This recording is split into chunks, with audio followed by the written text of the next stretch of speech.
Donc les amis, voici notre système complet de 12 kW, donc qui fait 2 tonnes. Donc là on voit que c'est un onduleur de 12 kW qui marche en 192 volts, donc on a 16 batteries, 8 en bas, 8 en haut, 16, donc 2 x 4, d'accord. Donc là on a fait une armature complète, on a 6 hautes résistances, de manière à ce que les batteries puissent directement reposer sur 1,05 m sur 1,05 m. Là on a fait des petits rails pour pouvoir ajuster directement l'onduleur pour qu'il soit parfaitement refroidi, parce qu'il chauffe. Donc c'est un onduleur de 12 kW. Donc là il a un gabarit d'une palette, donc ça nous permet de le transporter facilement. Donc on a fait encore en bas de rails pour qu'on puisse le mettre avec un transpalette. On peut soulever directement avec le transpalette par l'avant, parce que les barres sont complètement renforcées en bas. Donc là il fonctionne. Donc là on a juste appuyé 5 secondes ici. Voilà. Donc là ici c'est le voltage qui sort. Donc là il y a un système de sécurité qui permet d'analyser. Donc ça c'est le chargeur. Comme le chargeur n'est pas branché, on n'a pas de chargeur. Et ici c'est la consommation. D'accord. Donc ici les batteries sont à 100% parce qu'elles sont complètement chargées. Elles sont à 100%. Il manque une troisième barre, c'est celle des panneaux. Donc la journée, quand les batteries sont pleines et que tout le courant de la consommation vient des panneaux, cette barre disparaît. Mais là, comme on n'a pas de panneau solaire, c'est la nuit, hein, comme vous pouvez voir. Voilà, c'est la nuit, donc c'est normal, il n'y a pas de panneau solaire. D'accord. Alors, ici sur le côté, on a mis le contrôleur solaire parce qu'on n'a pas à y toucher. Donc sur le menu 1, il nous donne les batteries. Donc les batteries sont à 202 volts. Normalement, on devrait avoir 192. Vous voyez, input ici, vous voyez, 192 volts. Ben, on a 202. Alors, pourquoi il y a marqué 93? Parce que normalement, on devrait pouvoir avoir jusqu'à 216 volts, d'accord? Donc, à 216 volts, on aura 100%, c'est avec les panneaux. Donc là, les batteries sont normales. Et sur le menu 2, donc sur le menu 2 solar, donc là, il n'y a pas de production. Il n'y a pas de production parce que tout simplement les panneaux solaires ne sont pas branchés et que c'est la nuit. D'accord. Donc là, sur ce côté-ci, donc on a le disjoncteur pour le chargeur. On a les batteries. Donc ça, c'est la ventilation. Ça, il faut le mettre comme ça parce que c'est pour utiliser le chargeur. Donc le chargeur, lorsque vous le branchez, ça sur une prise de 220, donc une prise d'entrée du compteur ou un Delco ou un groupe à hydrogène, ça va recharger directement. D'accord, grâce à ça. Et ici, moi j'ai mis un câble pour que vous ayez directement le courant de sortie. Donc c'est marqué ici output, vous voyez, output sur le bleu. Donc moi j'ai mis ça pour que vous puissiez tester. Donc là l'onduleur fonctionne. Donc moi j'ai un câble. Là les lampes sont éteintes, la télé aussi. Donc là j'ai le câble, je le branche dessus. Voilà, et dès que je le branche, vous voyez en fait, voilà, je le débranche, vous voyez, je vais faire comme ça. Et dès que je vais le brancher, tout va s'allumer, voilà. Alors j'ai mis un domino comme ça, pourquoi? Parce que le domino, soit on peut mettre des fils évidemment, ou alors on peut mettre une prise et ça tient, ça fait comme une multiprise. D'accord. Donc là c'est ce que j'ai fait, ça nous permet de voir, voilà, que tout fonctionne. D'accord. Donc évidemment je peux mettre une plaque électrique. Donc là on peut mettre une plaque électrique. On a la télé, on a 5 lampes ici, on a les 5 lampes là-bas. Il n'y a pas de problème. Donc là, on a à peine une petite consommation ici. D'accord. Donc 12 kW, c'est divisé par 5. Donc ça fait à peu près 2400 watts. D'accord. Donc comme vous voyez, c'est vrai. Parce que là, je consomme 2015 watts. Parce qu'on a allumé la plaque, plus tout le reste. D'accord. Dès que j'ai éteint la plaque électrique, voilà. Donc là, la consommation n'est plus que 287 watts. Et donc à partir du moment où on éteint, on n'aura plus de consommation. D'accord.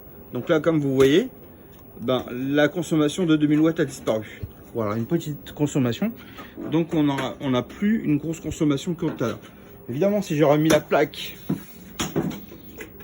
on aurait mis la plaque plus la plaque et le micro-ondes. Donc là, on va arriver à nouveau à 2000 plus le micro-ondes.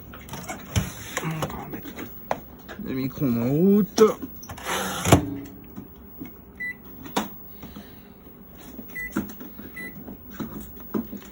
Alors, voilà, donc on va arriver à 2700 watts. 2800 watts. Donc là, sur le système, vous voyez maintenant, on a 2 petits carrés. Parce que chaque carré, en fait, c'est à peu près... Voilà, donc c'est la puissance divisée par 5. Donc ça correspond à ça. Donc là, si j'éteins le micro-ondes, voilà, donc le micro-ondes ici est éteint. Voilà, hop, je rééteins la plaque. Alors c'est un peu le bordel parce qu'on n'a pas arrêté de travailler tout l'après-midi là-dessus. Donc là, vous voyez, hop, ça redevient au normal. Si je branche le chargeur, donc si je prends le câble ici du chargeur, donc je vais le tirer un petit peu, je vais le brancher là-dessus.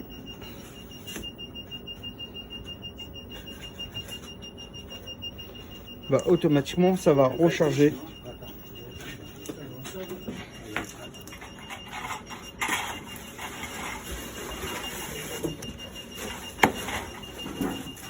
Donc maintenant si on va aller voir dehors. Voilà, donc là maintenant qu'est-ce qu'on a? On a la prise sur le Delco qui apparaît qui dit que on a de 225, la sortie on a du 225, et donc là en fait on voit le chargeur qui charge directement comme si c'était un téléphone, d'accord. Donc là il nous donne l'information. Enfin là les batteries elles sont complètement à peine, d'accord. Donc là je vous montre un petit peu en bas.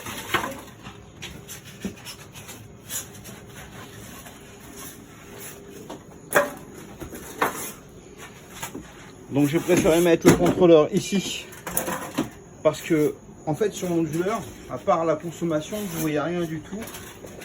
Mais là-dessus, ça vous permet de voir en journée combien vous produisez, d'accord. Donc là ici vous avez 2 disjoncteurs qu'il faut mettre en activé. Un c'est pour les batteries, l'autre c'est pour les panneaux solaires.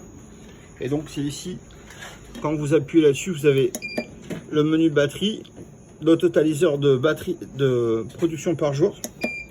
Voilà. La température du système, et c'est des heures de batterie, des panneaux solaires ou en fait de l'onduleur, le transformateur sur onduleur. Donc là on voit que tout à 0, il n'y a pas d'erreur, d'accord. Donc là c'est le menu 1, voltage des batteries. Le menu 2, la production par jour, enfin à l'heure où vous regardez, et ça c'est le totaliseur par jour. Le meilleur menu évidemment c'est le menu 2 parce qu'il donne la totalisation en fait de la puissance que ça donne directement en temps réel. Donc voilà, on a fait le tour pour ça. Après on se parlera pour parler plus clairement de ça. Donc là tous les fils sont déjà reliés sur le contrôleur solaire. Il y a juste à enlever le scotch et à brancher directement les 4 panneaux. Ici vous avez le plus, vous avez 1, 2, 3, 4 câbles. Et après vous avez aussi le moins. Donc là ici le moins. Voilà. D'ailleurs vous verrez vous avez des prises plus et des prises moins. Donc on ne peut pas se tromper entre les prises, d'accord. Vous avez 4 prises plus et 4 prises moins. Et en fait les panneaux, on va mettre 1, 2, 3, 4, 5, 6, 7, 8 panneaux. Le plus, le moins. Et après encore 4 panneaux plus moins. Après 4 panneaux plus moins. En fait on va faire 4 strings de 8 panneaux. Donc 4 x 8, 32. À la fin vous aurez 32 panneaux avec une puissance de 10 kW. D'accord, 10 kW par heure. Voilà, bon après on s'enverra des petits messages pour vous expliquer plus clairement. Parce que ça sert à rien que je fasse une grosse vidéo. Je pourrais pas tout vous expliquer. L'intéressant c'est que vous puissiez comprendre au fur et à mesure. Je vous souhaite une bonne soirée, au revoir.